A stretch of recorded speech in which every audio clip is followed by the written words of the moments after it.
안녕하세요. 건강 365 아나운서 최인경입니다. 노안을 사전에서 찾아보면 늙어 시력이 나빠짐 또는 그런 눈 이렇게 설명합니다. 나이 들면서 나타나는 자연스러운 변화인 거죠. 특히 가까운 거리에 글자가 안 보이고 눈이 침침하고 그러다 보니 자꾸 인상을 쓰게 되고요. 노안으로 인한 여러 증상들이 생활에 불편을 더하는데요. 증상을 완화할 수 있는 방법 잠시 후에 알아봅니다. 그리고 오늘 약이 되는 약 이야기에서는 항생제에 대해 살펴보겠습니다. 건강 365 스티비 원더의 서 듀크 듣고 시작하겠습니다. KBS 라디오 건강 365 함께하고 계십니다. 세월을 이기는 사람이 있을까요? 노안이 올 때 나이 듦을 실감하는 분들도 많습니다. 젊을 때 시력이 좋았던 사람일수록 노안이 빨리 온다는 말도 있고 노안이 오는 시기는 개인차가 있는 것 같은데요. 그래도 결국 노안은 오는 거죠. 노안이 주는 불편이 일상에서 크게 자리하는데요. 안과 전문의 주천기 원장께 도움 말씀 듣겠습니다. 원장님 안녕하세요. 안녕하세요. 네, 반갑습니다. 노안은 이름처럼 노화가 원인인 거죠? 예, 말 그대로 나이가 드신 분들의 눈을 우리가 노안이라고 하기 때문에 네. 노화가 원인이 되는 것이죠. 네. 젊을 때 시력이 좋았던 사람일수록 노안이 빨리 온다는 말도 있던데 근거가 있습니까? 사실은 노안의 이제 근본 원인은 누구에게나 비슷한 시기에 생기게 됩니다. 네. 근데 하지만 불편을 느끼는 시기는 시력 상태가 정시냐, 근시에 따라서 다르게 나타납니다. 네. 그럼 근시였던 사람은 노안이 오면 오히려 눈이 좋아진다는 말도 하는데 이건 어떨까요? 사실 근시라서 노안이 안 온다거나 눈이 좋아졌다는 것은 그것은 말이 안 되는 것이고요. 네. 보통 이제 근시였던 분들은 멀리 거 볼 때 안경을 끼고 그다음에 노안이 오게 되면 가까운 데 거 볼 때는 안경을 벗고 볼 수 있기 때문에 네. 이게 편리성에서 옛날에는 안경 어차피 꼈던 것을 멀리 거 가까운 데 거 보던 거에서 멀리 거만 안경 끼고 가까운 데 건 벗고 보기 때문에 조금 편리해진 것이고요. 눈이 좋았던 사람들은 멀리 거 보거나 가까운 데 거 볼 때 젊었을 때는 안경을 안 끼다가 멀리 거는 그대로 잘 보이지만 가까운 데 거 볼 때 우리가 돋보기를 껴야 되는 이런 불편이 생기기 때문에 아마 그렇게 불편 정도가 다르게 표현되는 겁니다. 그러니까 근시의 특성이 주는 결과인 거네요. 그러니까 실제로 눈이 좋아진 게 아니라는 거죠? 눈이 좋아지는 건 아니고요. 네. 옛날에는 그 굴절 이상이 멀리 거 볼 거나 가까운 데 거 볼 때 다 같이 한 안경을 끼면 되었는데 이제 멀리 거는 그대로 그것이 유지되지만 가까운 데 거는 오히려 벗고 보는 것이 더 편하다 이런 결과가 생기게 되는 겁니다. 네. 자, 그렇다면 노안이 오는 건 눈이 어떤 상태가 되는 건가요? 수정체가 두꺼워지는 건가요? 노안이 생긴다는 것은 눈 속에 이제 수정체라는 것이 있습니다. 네. 또 이 수정체에 이제 조절하는 근육인 모양체근이 이제 있게 되는데요. 나이가 먹으면서 이 탄력성이 잃기 때문에 수정체가 볼록해지거나 짤룩해지는 이런 형태 변화를 못 일으키게 돼서 우리가 노안이 오게 되는 겁니다. 네. 그럼 수정체가 가까운 글자를 볼 때는 모양도 바뀌나요? 예, 가까운 데 걸 볼 때 수정체는 강한 굴절력을 내야 됩니다. 그래서 모양체근이 수축하면서 선모체 소대의 장력이 느슨해지고 그럼 이제 수정체가 스스로 두꺼워지고 볼록해짐으로써 가까운 데가 초점이 맺혀지게 되고요. 멀리 거 볼 때는 선모체 소대의 장력이 좀 타이트해지면서 수정체가 스스로 얇아져서 멀리 거를 이제 초점을 맞춰지게 되게 되거든요. 그래서 이제 이런 멀리 거를 보냐 가까운 데 거를 보냐에 따라서 수정체 두께가 달라지게 됩니다. 나이가 들면 수정체를 조절하는 근육의 탄력성이 약해진다고 말씀 주셨는데요. 노안은 수정체의 두께나 길이의 변화가 오는 거네요. 조절력이 약해진다는 거죠? 그렇죠. 이제 수정체의 두께가 볼록해지거나 짤룩해지는 이런 변화가 있어야 되는데 이제 나이가 들면서 그 탄력성도 떨어지게 되고 그것을 움직이는 근육도 탄력이 떨어지게 됨으로써 우리가 탄력성을 잃어서 멀리 거를 보거나 가까운 데 볼 때 수정체의 모양이 변하지 않아서 문제가 생기는 겁니다. 노안이 오면 고개를 뒤로 빼는 게 그래서 그런 거군요. 휴대전화도 멀리 두고 보게 되잖아요. 그렇죠. 이제 가까운 데고 볼수록 더 많은 굴절력이 필요하기 때문에 수정체가 더 볼록해져야 되는데 그 기능이 떨어짐으로써 자꾸만 우리가 가까운 데고 좀 이렇게 멀리 보려고 하는 경향이 있습니다. 그렇군요. 노안이 오는 시기에도 개인차가 있지 않습니까? 노안의 증상이 가까운 글자가 안 보이는 거죠? 그렇습니다. 이제 멀리 거 볼 때는 그렇게 큰 불편을 못 느끼고 있다가 네. 이제 가까운 데 거 볼 때 이제 가까운 글자가 흐릿해지고 자꾸만 멀리 이렇게 띄어서 보게 되고 네. 이렇게 하는 것이 노안의 대표적인 증세입니다. 네. 가까운 글자가 이제 흐릿해지게 보이게 된다고 하셨는데 글자가 안 보여서 집중해서 그런 걸까요? 눈이 침침하기도 하고 심지어 통증이 느껴지기도 하거든요. 인상도 쓰게 되고요. 여러 영향들이 있을 것 같아요. 네, 맞습니다. 어차피 이제 나이가 들면서 이런 불편이 생기게 되는 건데 눈이 이제 침침해지거나 어떤 통증이 생기거나 네. 그다음에 또 인상을 쓰게 되는 습관 이런 것들이 다 노안에 의한 조절력이 떨어져서 그런 것인데요. 특히 이제 가까운 데 거 볼 때는 우리가 집중을 하게 되면 눈 깜빡거리는 횟수도 줄어들게 되거든요. 네. 그러다 보면 이제 안구도 건조해지고 가까운 데 거가 잘 안 보이게 되고 네. 이런 것들이 이제 노안의 대표적인 증세가 되겠습니다. 네. 그런데 또 노안을 경험하는 분들은 증상이 점점 심해진다는 느낌을 갖거든요. 실제로도 가까운 글자가 안 보이는 게 점점 심해질까요? 네, 맞습니다. 노안은 이제 진행성 변화입니다. 그렇기 때문에 초기에는 약간의 불편을 느끼게 되지만 네. 시간을 이제 지나면서 점점 더 가까운 글자가 더 흐릿해지는 경험을 하게 되고 네. 우리가 돋보기 안경을 맞춘다 하더라도 점점 나이가 들면서 이 돋보기의 그 도수를 점점 높여야 됩니다. 이런 변화가 있게 됩니다. 네. 노안이 진행성 변화라고 말씀 주셨는데요. 그렇다면은 잘 안 보이는 증상뿐 아니라 겹쳐 보이기도 하고 침침해서 눈물도 나고 여러 증상들이 복합적으로 나타나는데 한계선까지 진행이 되다가 멈추는지 좀 궁금합니다. 어떤가요? 네, 노안은 이제 단순히 가까운 글씨가 잘 안 보이는 것뿐만 아니라 네. 겹쳐 보이거나 침침하거나 눈물 피로감 같은 여러 증세가 같이 나타나는 경우가 많이 있습니다. 네. 그리고 노안은 이제 점점 수정체의 탄력이 떨어지는 거기 때문에 점진적으로 진행하게 되거든요. 그래서 어느 정도 한계점이 돼야지 머무르게 됩니다. 그래서 우리가 보통은 한 60대 정도가 되면 수정체 조절 능력이 굉장히 많이 소실된다 이렇게 보고 있고 네. 60대 전까지 즉 보통 한 40에서 45살에 노안이 시작되는데 60대까지는 계속 진행하는 것으로 보고 있습니다. 그렇군요. 돋보기가 1차적인 증상을 줄이는 방법일까요? 노안용 안경으로 불리는 게 돋보기를 말하는 거죠? 네, 맞습니다. 돋보기라고 하는 것은 우리가 계속 도수를 좀 높일 수도 있고, 필요하면은 썼다가 필요 없으면은 안 쓰게 되고, 또 가까운 데 거는 쓰고 보지만은 네. 멀리 거는 벗고 볼 수 있기 때문에 가장 수술적인 요법이 아니기 때문에 네. 가역적이기 때문에 가장 심플하게 우리가 사용하게 됩니다. 네. 이 돋보기를 돌려 쓰거나 하면 안 되지 않나요? 그렇죠. 사람들마다 이제 우리가 굴절력이 좀 다르고 네. 또 노안에 가까운 데 거를 볼 때 필요한 그 도수가 다르기 때문에 근데 이제 우리 멀리 거를 보는 것은 굉장히 정확한 도수가 필요합니다. 왜냐하면 그것은 본인의 의지대로 할 수 있는 것이 아니기 때문에요.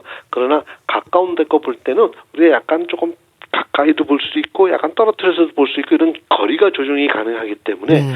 멀리 거 보는 것만큼 도수가 정확한 거는 아니지만 그러나 우리 눈에는 난시라든가 이런 것들이 있어서 그런 것들에 본인에 맞는 돋보기를 끼는 것이 굉장히 안정피로라든가 두통이라든가 이를 없앨 수 있는 좋은 방법이 되겠습니다. 네.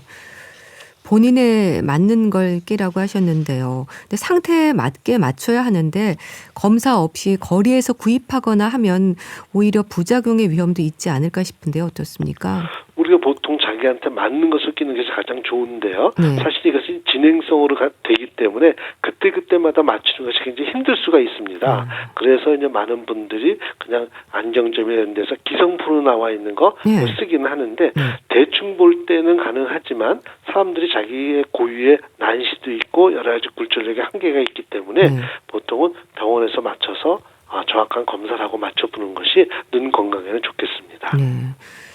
볼록 렌즈로 만들어진 돋보기를 쓰는 거잖아요. 그럼 원래 근시였던 분들은 어떻게 하나요? 이제 근시였던 분은 이제 볼록 렌즈가 아니라 오목 렌즈를 끼고 있죠. 네. 그래서 멀리 거를 볼 때는 오목 렌즈가 필요하게 되는데 이제 우리가 가까운 데 거 볼 때는 그 오목 렌즈를 벗게 되면 마치 눈이 좋았던 사람들이 그냥 볼록 렌즈를 낀 것 같은 효과를 볼 수가 있습니다. 네. 그러나 이제 그 환자들마다 본인이 가지고 있는 그 근시의 정도가 어느 정도냐에 따라서 네. 고도 근시가 있는 경우는 가까운 데가 볼 때는 굉장히 가까이서 보게 할 거고요.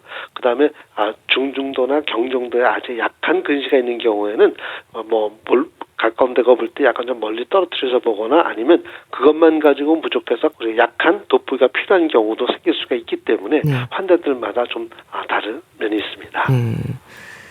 병원에 가면 노안 검사라는 게 있나요? 노안 검사라는 것이 있습니다. 그래서 노안이 어느 정도 왔는지 굴절력을 보기도 하고 그다음에 조절력이라든가 그다음에 그 눈 상태 또 가까운 데가 볼 때 시력표가 따로 있거든요. 그거를 보면서 우리가 확인해 볼 수 있겠습니다. 그 노안을 느끼는 데 있어서 이제 근시와 원시의 차이가 또 있는 것 같은데요. 직업적인 면에서도 노안이 빨리 온다거나 하는 부분도 있을까요? 우리가 꼭 정확하게 그렇게 말씀드릴 수는 없지만은 가까운 데 작업을 많이 하다 보면은 우리가 가까운 데에 굉장히 맞춰져 있거든요. 그래서 이제 그 가까운 데가 보는데 불편한 것을 많이 느끼게 되고 또 노안도 빨리 느끼게 되는 것이죠. 만약에 멀리 거 보는 직업이 주로인 사람들은 노안을 느끼는 것이 굉장히 천천히 느껴지거나 아니면 조금 느껴질 수 있지만 가까운 데 거 작업하는 사람들은 가까운 데 보는 시력이 너무 중요하기 때문에 그분들은 더 많이 불편해하고 또 빨리 그 부분에 그 불편이 있어서 돋보기 착용을 좀 빨리 하는 경향이 있습니다. 그렇군요. 그런데요, 또 노안이 왔음을 인정해도 많은 분들이 치료에 관심을 갖는다기보다는 나중에 백내장에 오면 그때 한 번에 치료하겠다는 생각도 하거든요. 이런 분들도 많지 않나요? 네, 실제로는 좀 많이 있습니다. 그래서 실제로 보게 되면 둘 다 노화 증세이기 때문에 멀리 거가 잘 보이고 가까운 데가 잘 안 보이는 노안인과 그다음에 멀리 거 가까운 데가 잘 안 보이는 백내장과 헛갈리는 경우가 굉장히 많이 있습니다. 그래서 근데 이제 구체적으로 의학적으로 보게 되면 노안은 수정체의 탄력성이 떨어져서 생기는 것이고 백내장은 수정체가 혼탁이 돼서 생기는 겁니다. 그래서 그런 것은 좀 구별할 수가 있는데 일단은 백내장 수술할 때 나중에 노안 백내장 수술 인공수정체라든가 이런 것을 느끼게 되면 좋아질 수 있지만 백내장이 오기 전에도 굉장히 불편을 느낄 수 있는 경우에는 안경이나 컨택트 렌즈 같은 걸로 교정해 주는 것이 불편을 줄일 수 있는 방법이 되겠습니다. 네. 그 앞서 노안 검사라는 게 굴절력과 조절력을 이제 본다고 하셨는데 노안을 의심해서 병원에 가면 구체적으로 어떤 검사를 하게 되는 건가요? 일단은 먼저 이제 시력 검사를 하고요. 굴절 검사를 하게 되고 그다음에 이제 멀리 거 가까운 데 거 보는 시력 차이를 보고 그다음에 우리가 안경을 이제 임시 안경 이제 도수 재는 걸 해서 어떤 것이 편한지를 확인해 보고 그 사람의 노안 정도가 어느 정도 있는지를 판단하게 됩니다. 네. 우리 몸에서 노화가 가장 빨리 진행되는 곳이 눈이라고 알고 있는데요. 눈의 노화는 대략 몇 살부터 시작이 될까요? 그래서 엄밀히 얘기하면은 어렸을 때는 굉장히 좋지만 20대 후반, 30대 초반에도 조절력은 서서히 감소하기 시작합니다. 그러나 그것을 잘 체감하지 못하지요. 그러나 보통 체감하는 것은 40대 초반이나 중반이라고 하는데 요즘에는 가까운 데거 작업들을 이제 국민들이 너무 많이 하기 때문에 좀 그거보다는 시간이 좀 땡겨지는 30대 말이나 40대 초반만 해도 노안이 때문에 고생하는 분들이 꽤 있습니다. 근데 노안이 병은 아니잖아요. 그런데 불편하니까 치료 방법을 찾기도 하는데 일반적인 시력 교정술과는 다른 노안 교정 치료도 있지 않나요? 네, 노안은 사실은 엄격하게 얘기하면 그냥 나이가 들어서 생기는 것이 병이라고 얘기하기 힘듭니다. 그러나 이제 이런 것 때문에 불편이 많이 있기 때문에 불편을 줄일 수 있는 교정이나 치료 방법이 나와 있는데요. 먼저 이제 수술적 요법이 없이 하는 방법은 간단한 돋보기 안경을 끼거나 아니면 돋보기 안경 끼는 것이 원치 않은 사람들은 이제 안경에 누진 다초점 렌즈를 넣어서 끼는 방법이 있겠고요. 또 하나는 이제 요즘에는 노안 컨택트 렌즈라는 것이 나와서 여성분들 같은 경우는 안경을 쓰기 원치 않은 분들은 노안 컨택트 렌즈를 하는 경우도 있습니다. 그리고 이제 수술적인 방법은 여러 가지 차이가 있을 수가 있는데 모노비전이라고 해서 한쪽 눈은 멀리 거 잘 보이고 한쪽은 가까운 데 거 잘 보이게 하는 경우도 있고요. 아니면 이제 백내장 수술할 때 다초점 인공성체를 넣어서 이제 멀리 거도 가까운 데 거도 다 잘 볼 수 있는 방법도 있고 그다음에 각막을 성형해서 우리가 노안 가까운 데 거 잘 보게 해주는 방법도 있습니다. 백내장 수술을 하면서 노안도 함께 치료하는 경우도 있다고 하셨는데요. 그럼 이거는 노안 수술이나 시력 교정술을 했던 경험과 상관없이 가능한 걸까요? 우리가 백내장 수술할 때 노안도 같이 치료하는 경우가 꽤 있습니다. 그래서 이제 우리가 그 전에 노안 수술이나 시력 교정을 했던 분들은 사실은 눈으로 봤을 때는 각막의 형태를 변형시킨 거거든요.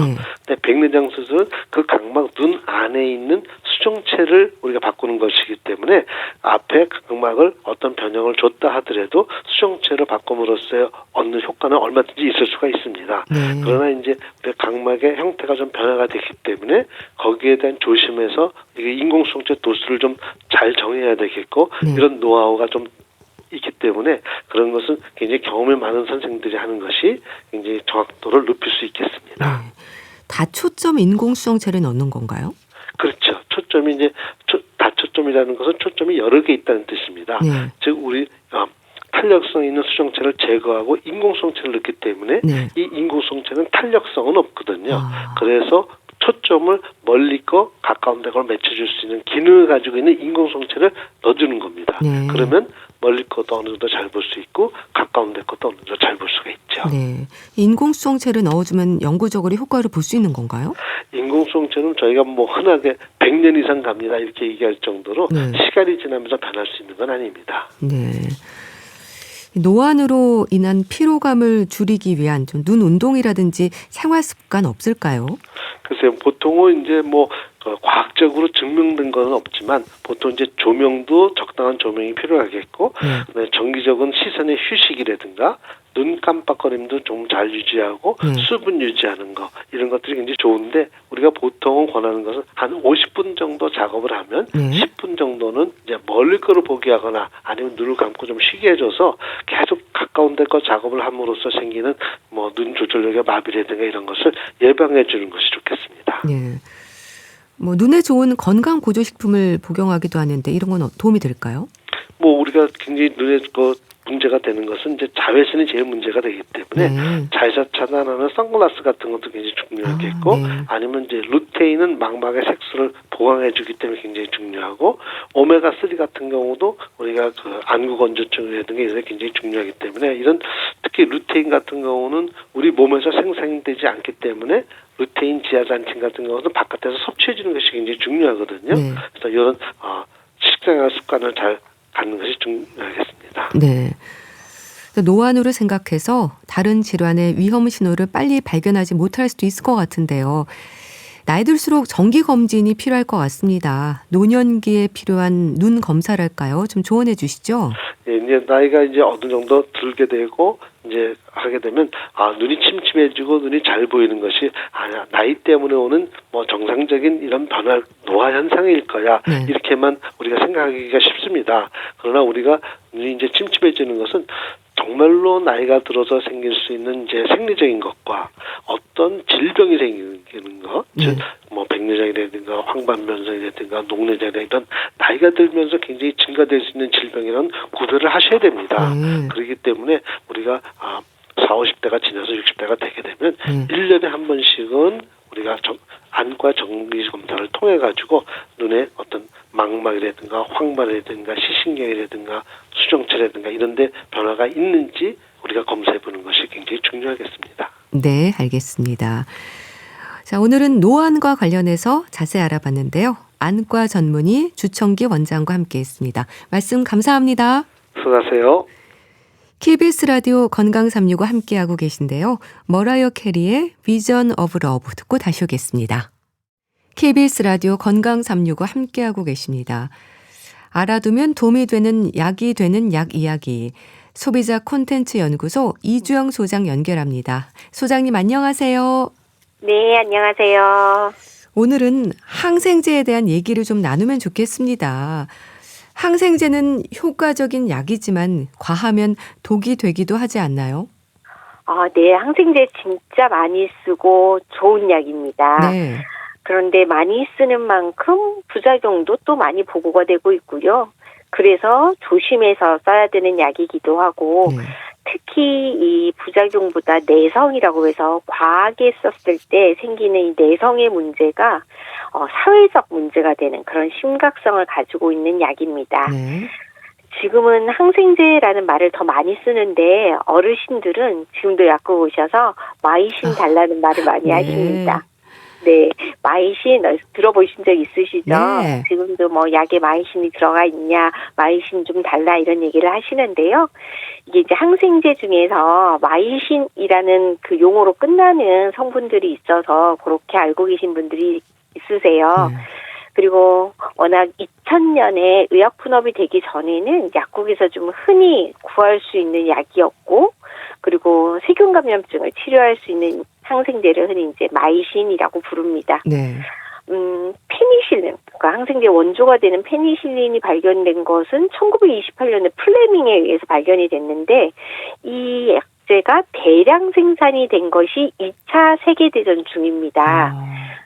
그래서 이 2차 세계대전 당시에 얼마나 많이 다치고 상처 입고 있겠어요. 네. 그때 정말 많은 생명을 구해내서 그때는 기적의 약으로 불린 것이 이 항생제입니다. 사실 이 항생제가 현대의학에 도입되기 전에는 엄청난 수의 사람들이 지금 기준으로는 매우 사소한 질환으로 죽어나갔습니다. 그랬죠. 네, 폐렴이든 결핵, 감염, 연부조직 감염이라서 봉화지겸이라는 말을 쓰는데요. 네. 그런 감염증, 그리고 종기나 세균성 설사, 폐혈증 등이 대표적입니다. 또 이제 그 피해가 가장 심했던 게 산모들인데요. 예, 출산하다가 세균에 감염이 돼서 산용열이 발병하면 손도 못 써보고 산모가 죽는 경우가 많았기 때문입니다. 이 항생제 전에는 산모들의 사망률이 20%를 넘을 만큼, 그러니까 아이를 낳는다는 게 목숨을 거는 일이었어요. 그렇죠. 네. 근데 이런 것들이 좋은 약이 나오면서 나아졌고요. 사실 우리나라 역사책도 잘 살펴보면 등에 난 종기 때문에 왕이 죽는 경우도 기록되어 있습니다. 네. 참 그러게요. 예전에는 항생제를 이제 마이신으로 부르기도 했었죠. 그럼 지금은 어떻습니까? 항생제의 종류가 워낙 많지 않나요? 예, 지금은 이 항생제가 어떤 감염병에 무슨 약을 쓸 것인지를 정확하게 그 원인균을 확인해서 사용해야 됩니다. 네. 우리가 항생제라고 통칭하고 있지만 정확하게는 세균에 작용하는 것은 항균제가 되고요. 세균 중에 진균이라는 부류가 있습니다. 네. 이게 또 모양이 다르거든요. 그래서 이 진균에 작용하는 것은 항진균제라고 하고, 네. 보통 우리가 무좀약 할 때 이 항진균제 얘기를 많이 하고요. 네. 바이러스에 작용하는 것을 항바이러스제. 네. 우리 대상포진이나 코로나 때 썼던 약들이 이 항바이러스제고요. 원충이라는 또 세균이 있습니다. 그래서 이 원충류에 작용하는 것을 항원충제로 구분합니다. 네. 칸디다 같은 것을 얘기하는 거고요. 1980년대까지는 주로 이제 이 자연에서 다양한 곳에서 얻는 미생물로부터 이 항균 물질을 추출해내는 방법으로 새로운 계열의 항생제 신약을 개발했다면, 이 80년대 이후에는 이미 알려진 약제의 화학 구조를 변화시켜서 양리작용을 개선하거나 부작용을 줄이는 쪽으로 항생제 개발이 되는 추세입니다. 네. 참 그만큼 항생제의 종류도 참 많은 건데요. 그런데 항생제의 효과에 대한 기대도 있지만 또 항생제 부작용도 걱정이지 않습니까? 네. 부작용 걱정이 전혀 없는 항생제는 없고요. 네. 일반적으로 항생제 치료 시 약 5% 정도에서 부작용이 나타난다고 알려져 있습니다. 대부분은 가벼운 부작용이어서 특별한 문제가 없지만 어떤 경우는 정말 심각하게 부작용이 생겨서 입원을 필요로 하는 경우도 있습니다. 네. 네. 그래서 근데 이걸 미리 알 수가 없기 때문에 페니실린 항생제 같은 경우를 다량 사용하게 되는, 예를 들어 수술을 앞뒀다 그럴 때는 미리 피부 반응 검사를 해서 쇼크와 같은 심각한 부작용을 확인해보고 먼저 반응이 있는지 없는지를 확인하고 약을 쓰게 되어 있습니다. 네. 따라서 이 항생제를 처방받아야 할 경우에는요, 혹시 내가 과거에 항생제를 쓰고 나서 부작용이 생기지 않았는지를 자세히 이야기해 주셔야 되고요. 또 임신 상태이거나 또는 다른 약제를 복용하고 있는 것 등에 대해서 좀 자세히 알려주셔야 되고 네. 금기증이 혹시 해당되는지를 확인하고 사용해야 합니다. 네. 또 앞서 내성 지적하셨는데요. 항생제의 걱정의 또 하나는 내성입니다. 이 부분도 생각하지 않을 수 없죠. 네, 항생제 내성은 이 세균이 항생제의 효과에 저항을 해서 생존 또는 증식할 수 있는 능력을 말하는데요. 네. 그러니까 항생제가 이제 공격을 하잖아요. 세균을 죽이기 위해서. 그랬는데 세균 역시 자기도 살아남아야 되니까 네. 생존 전략을 피는 거라고 볼 수가 있는데요. 그렇군요. 네, 세균이 기존에 사용하던 항생제의 내성을 가지게 되면 당연히 기존 항생제로는 이제 감염 질환의 치료가 어려워집니다. 그렇겠네요. 네, 그래서 이 새로운 항생제가 이 내성을 가진 세균을 또 표적으로 개발이 되고 있지만 네. 개발을 해놓으면 또 이 항생제에 대해서 내성을 가지는 세균이 곧 나타나고 있고 네. 그래서 사실 이 감염 질환의 치료의 약제 개발과 이 세균의 내성 사이에서는 정말 엎치락뒤치락하는 싸움이 계속되고 있습니다. 네. 그런데 이 여러 항생제에 이제 내성을 보이는 세균은 되게 쉽게 등장하고 또 쉽게 전파가 됩니다. 그거에 반해서 항생제의 개발에는 많은 시간과 비용이 소요가 되잖아요. 그래서 이 항생제 내성이 인류가 항생제를 더 이상 어디까지 개발할 수 있을까? 네. 를 생각해 보면 나중엔 결국 모든 항생제를 무력화시키고 그 항생제가 없던 예전으로 인류를 돌려놓을 수도 있다라는 지금 비관적인 전망까지 나오고 있습니다. 네. 그렇군요. 참 내성이라는 게 이제 항생제의 공격에 살아남기 위한 세균의 생존 전략이라고 표현을 하셨는데요. 네. 내성균에 대한 이해가 좀 필요할 것 같습니다. 좀 설명해 주세요. 이게 좀 잘 이해를 하셔야 되는 게 내성은 나 혼자 생기는 게 아니라 사회적으로 영향을 미칩니다. 자, 그 과정을 잘 생각을 해보시면 네. 감염이 됐을 때 이렇게 많은 세균 중에서 일부만이 내성균이 있습니다. 그래서 이 항생제를 막 투약하면 많은 세균은 다 죽지만 이 항생제에 의해서 제거되지 않는 내성균만 남는 거죠. 그리고 이 남은 균은 네. 또 증식을 하게 되죠. 그러면 처음에는 일부였지만 나중에는 내성균이 더 많아지게 되는 거고요.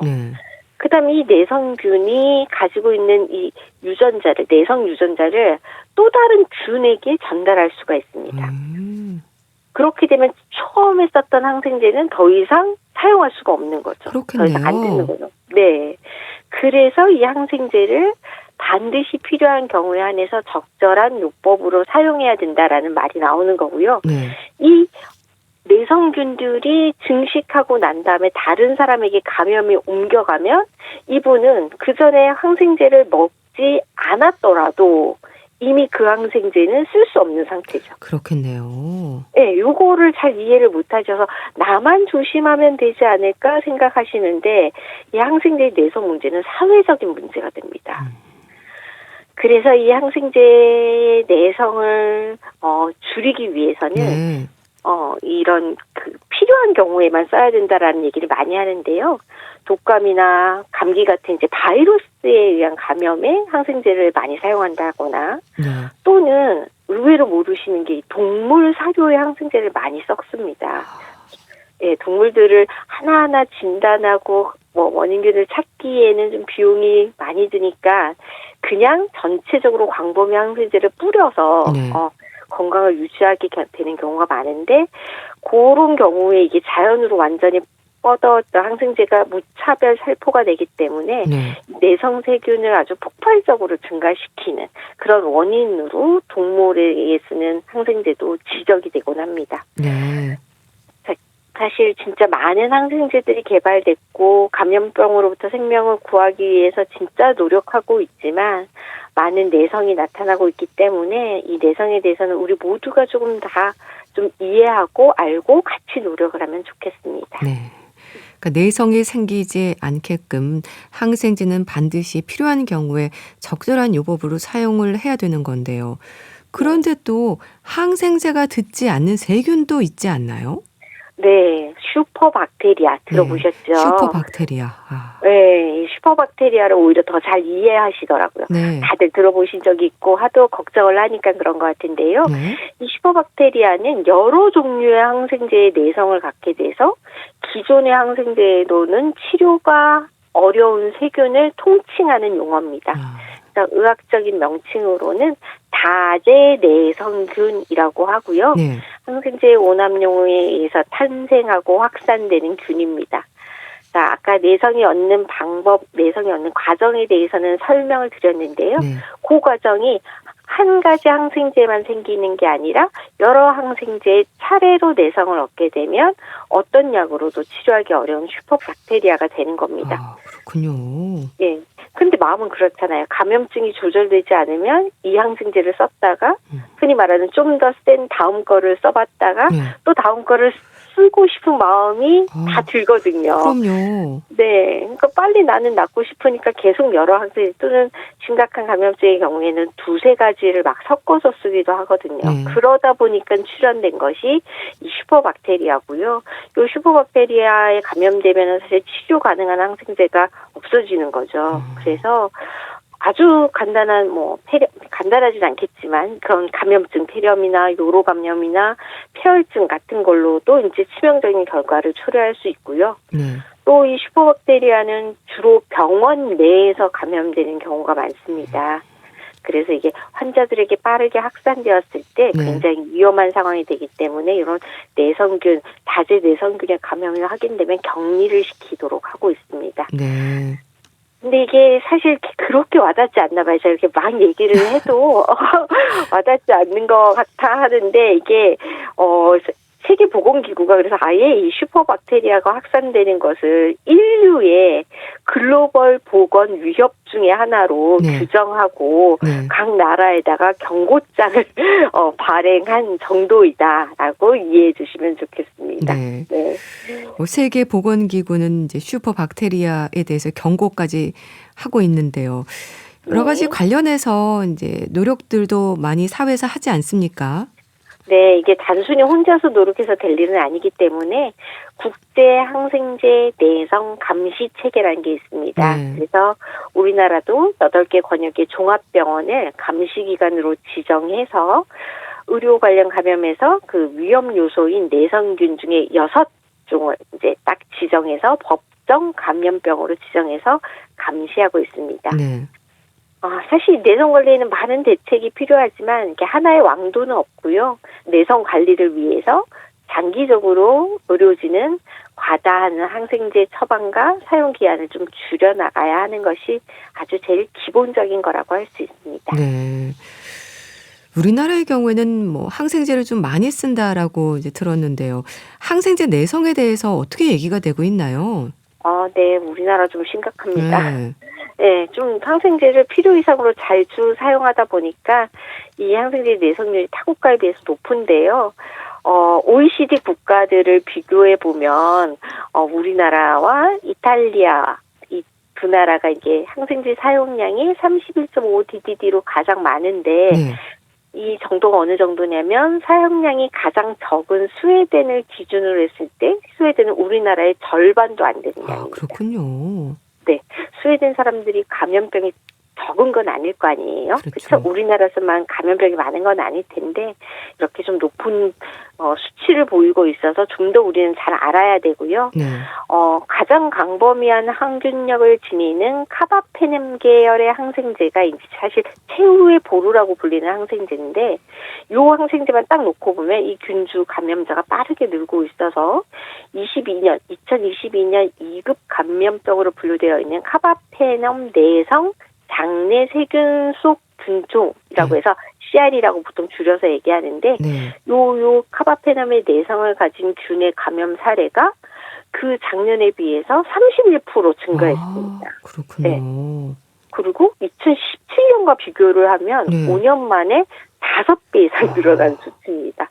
그러니까 수치만으로 봐도 이렇게 통계적으로 봐도 우리나라는 좀 항생제 관리가 좀 더 필요한 나라에 속하고요. 근데 왜 우리나라만 이렇게 많이 쓰지 하는 원인을 좀 분석해 봤더니 우리나라가 의료 접근성이 좋습니다. 음. 조금만 아파도 병원 가기가 좀 가깝고 쉽고 이런 접근성이 좋고 고령자들이 많은 것이 이제 하나의 원인으로 지적되고 있고요. 네. 또 의사가 굳이 항생제 처방을 자제할 이유가 크지 않다. 뭐냐면요. 여러 병원이 있는데 네. 동네에 여러 병원이 있는데 나만 항생제 예성을 걱정해서 항생제 처방을 안 내면 그 환자분들이 다른 병원을 더 간다는 거죠. 네. 예, 항생제를 주는 데를 자꾸 찾아간다는 거죠. 음. 그러니까 굳이 나만 그럴 필요가 없잖아. 이런 분위기가 좀 있고요. 그래서 오히려 항생제 과다 사용이 손쉽게 벌어지는 이 의료 환경인 문제를 가장 크게 뽑습니다. 네. 사실 거기는 환자분들도 어때요? 빨리 낫고 좀 센 약을 잘 처방해 주는 병원을 찾는 그런 분위기가 문제인 점도 있습니다. 그러니까요. 이 항생제를 쓰면 좀 빨리 낫는다는 생각을 하는 분들이 많아서 조심성이 떨어지기도 하는 것 같습니다. 네, 맞아요. 감기만 조금 걸리셔도 항생제 처방을 요구하는 경우가 항생제 실제로 주세요 그러잖아요. 네, 맞아요. 실제로 많이 있습니다. 네. 근데 사실 감기는 바이러스 감염이잖아요. 네. 그래서 더 빨리 낫는 것도 아니고 내성 세균만 증가하는 결과를 불러오는데도 불구하고 워낙 많이 요청을 하시고 네. 그러니까 일반적인 감기에는 항생제가 필요하지 않다라는 걸 자꾸 이제 이야기를 해드려야 되고요. 네. 근데 이제 다만 이 경계가 좀 불명확해서 그런데요. 그냥 일반적인 감기면 바이러스 감염이니까 잘 좀 증상을 대증요법의 약을 쓰면서 치료를 내가 이겨내면 되는데 네. 이게 감기를 앓다가 세균성 폐렴으로 넘어가거나 기관지염이나 또는 부비동염 같은 이 2차 세균 감염이 발생하는 경우가 문제입니다. 그래서 감기 증상이 일주일 이상 가거나 38도 이상의 발열이 점점 심해지는 경우에는 네. 또 이때는 참지 마시고 빨리 병원 가셔서 진료를 받고 항생제 취향 여부에 대해서 진단을 받으셔야 됩니다. 네. 이게 쉬운 것 같지만 이런 부분들이 좀 어렵기 때문에 다들 내성 얘기라면 조심해야지 하면서도 또 아프면 또 병원 가게 되고 이런 것 같습니다. 네. 그러니까 항생제는 꼭 필요할 때만 써야 되는 건데요. 항생제 내성을 예방할 수 있는 방법 좀 알려주세요. 네. 자, 모두가 다 같이 열심히 해야 됩니다. 네. 나도 잘해야 되고, 의료진도 잘해야 되고, 국가도 잘해야 되고, 전 세계적인 감시기구도 잘해야 되는데요. 자, 일단 환자 입장에서는 의사에게 항생제를 처방받을 때 기억해야 할 점이 항생제는 세균에 의한 감염 질환을 치료하기 위한 것이고 네. 감기나 독감 같은 또는 알레르기 비염 같은 그러니까 바이러스 질환이나 알레르기 질환에는 효과가 없다는 걸 아셔야 되고요. 그리고 의사가 항생제를 처방할 경우 내 병의 세균 감염에 의한 항생제가 꼭 필요한 상황인지를 한번 직접 물어볼 수도 있겠죠. 네. 그러면 의사가 습관적이 아니고 한 번 더 생각해 볼 수 있는 계기가 될 수 있을 것 같습니다. 네. 그리고 나쁜 습관 중에 하나인데요. 처방받은 항생제를 다음에 먹기 위해서 남겨두는 분들이 있습니다. 이거 잘 들으니까 네. 뒀다가 또 이런 증상이 있으면 먹어야지 라고 생각하시는데 이게 같은 세균에 의한 감염 질환이 발생할 수 있는 것인지도 알 수가 없고 네. 또 그때그때 발생하는 그 폐렴의 그 세균 모양에 따라서 항생제가 적절한지도 판단을 해야 됩니다. 그래서 두었다 먹지 않으셔야 되고 네. 세균 감염이 의심될 때는 그때그때 적절한 진단과 처방을 다시 받아야 합니다. 네. 그리고 처방받은 항생제는 방법과 기간대로 정확하게 끝까지 복용하시는 것이 중요합니다. 증상이 나아진다고 약을 조기 중단하거나 아까 띄엄띄엄 복용하게 되면 아까 소수에 있었던 내성을 가진 세균이 증식한다라고 했잖아요. 네. 네, 그래서 띄엄띄엄 맞는 약을 먹는 거 굉장히 내성균 발현에 위험하다라고 항생제는 처방받은 끝까지 먹는다라고 하셔야 되고요. 네. 또 다른 사람에게 처방된 약, 항생제 복용하지 마셔야 됩니다. 내가 마이신 가진 거 있으니까 한번 먹어봐. 네. 주는 것도 문제고요. 네. 그걸 받아서 드시는 것도 절대 안 되겠습니다. 네. 일단 항생제는 반드시 필요한 경우에 적절한 요법으로 사용해야 한다는 거 기억하셔야 되겠습니다. 약이 되는 약 이야기. 오늘은 항생제에 대해서 알아봤는데요. 소비자 콘텐츠 연구소 이주영 소장과 함께했습니다. 말씀 감사합니다. 네, 고맙습니다. 퀸의 Friends Will Be Friends 보내드리면서 인사드릴게요. 건강365 아나운서 최인경이었습니다. 고맙습니다.